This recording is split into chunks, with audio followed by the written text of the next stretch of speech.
There is so much power when you share testimony of the good works that God has done in your life, or people that you know. Share their testimonies, share the goodness of God, his good works, the miracles, the blessings, where you can't see a way, but God made a way. There's so much power when you share testimony. Not only does it build up your spirit and encourage you, it encourages other believers, it stirs up faith, and it can draw people to Christ. Before I was a Christian, I used to hear testimonies shared. And even though I was like wrestling with what is this whole Christianity thing, and I hadn't been born again yet, I hadn't received Christ in my heart, I could feel the presence of God. When people were sharing testimony, I could feel his presence, and I could not deny it. And so don't hesitate ever to share the testimony of what God has done in your life. And as I was reflecting on that today and talking to a friend about the power of testimony, I then opened up the book of Daniel in my car, and I opened it up to Daniel 6. And Daniel 6 is all about Daniel in the lion's den. And so as I was reading chapter 6, and I want to encourage you to dive in and read it, I was just so inspired by the testimony of Daniel's story with the lion's den, that I'm like, that's exactly right. It was just building my thoughts about the power of testimony today and encouraging me. And I'm like, I just got to put that out there to encourage you to share your testimony. So in Daniel 6, basically King Darius, he's the king at the time of this place where Daniel is, and he has the kingdom, and he's selected 120 people to oversee this kingdom. And out of those 120, he set up 3 people that are like the president to oversee those 120. And Daniel is one of those 3 presidents. And Daniel was always known as somebody with high integrity. He was a man of God. He was trusted. He had a great spirit. He was just somebody they could always count on. And they knew that he worshiped God. He worshiped Yahweh. He would pray to him regularly throughout the day, in public, in his room, with both like the windows open. Like, people knew Daniel worshiped God and served him. And because then the king wanted to then appoint Daniel to be, out of those 3 presidents, he wanted to make Daniel, because of his integrity and the character he had, he wanted to make him number 1, to have him in charge of the whole, kind of overseeing the kingdom. And so the other people got really envious and jealous, and they were trying to pin something negative on Daniel, to go to the king and say, hey, your boy is not as good as you think he is.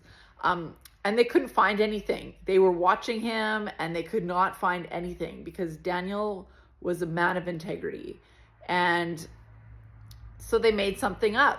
So they schemed and plotted this plan, and they went to the king and they said, can you make a rule that in the next 30 days, if anybody here worships anybody other than you, king, that they have to be put into the lion's den, which is basically your death sentence.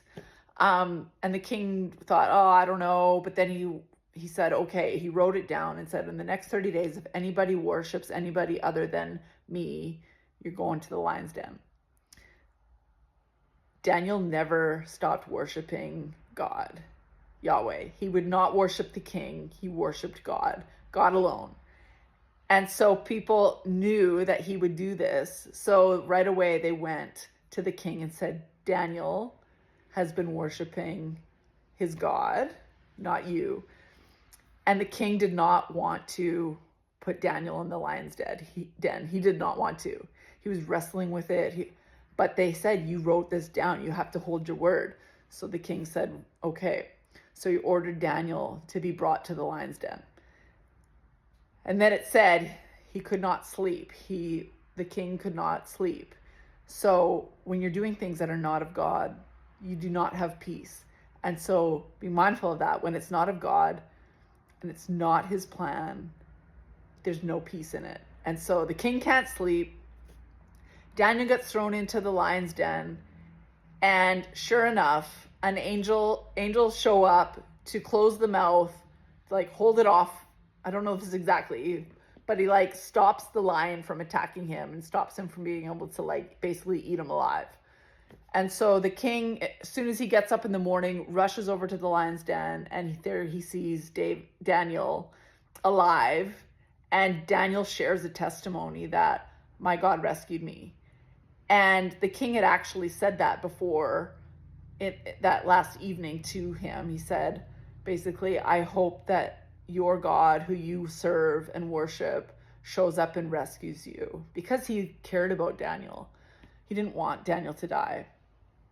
But these other people who made up these plans to take Daniel out, made him stay accountable to his word and throw Daniel in the pit. However, God showed up. And so the king was just, Daniel sharing his testimony of God's goodness and how he kept him alive in that lion's den. And so then the king made it the rule going forward that everybody must worship the God that Daniel worships. And so there's power in the testimony.